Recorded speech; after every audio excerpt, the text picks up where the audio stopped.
ebezina akwa na ife ọma ya ebido tata mebere gị. Gwa chi gị na ịdabere na chi gị. Gwa chi gị na ya nwa bụ ife ya emere gị, ya nwa bụ ya siri ike ka ọ dị mfe.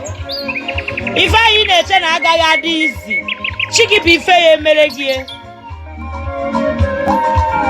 Onwe ife siri ike omume afụrụ nke a na-edeliva gị, na-egi ka a na-edeliva gị. Gị nwe oge ọbụla ị nọ na hospital, na-egi ka a na-edeliva gị. Oge ọbụla ị nọ na hospital, na-egi ka a na-edeliva gị. Oge ọbụla ị na-aṅụ mkpụrụ ọgwụ, na-egi ka a na-edeliva gị. Ife dị na-arụ gị ada alụzi ọlụ, na-egi ka a na-edeliva gị. Oge ọbụla di gị na-eti gị ihe, mara echi gị pisi adụrụ ya, na-egi ka a na-edeliva gị. Eboro gị ibu afụfụ, eburu gị ibu njanya, eboro gị ibu nsogbu. Onye mere ihe ọma were ihe ọjọọ kwụọ gị ụgwọ. Tata ka a na-eze gị ibu afụfụ niile a.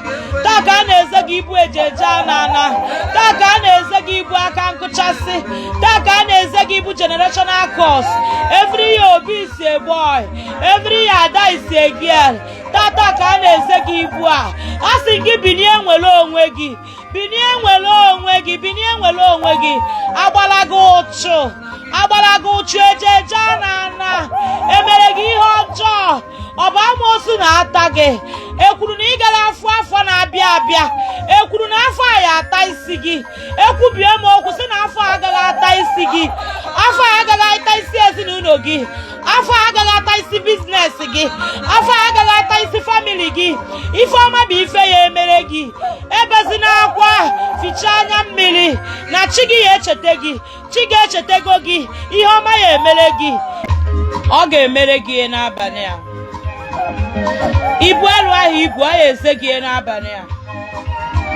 Ibu ahụ ibu enweghị ego, ibu afụfụ, ibu nyanya, ibu ejeje anana, ibu generational curse, ọ ya eze gị n'abalị a. Ibu omebere ma chi ekweghị, ọ ya eze gị n'abalị a.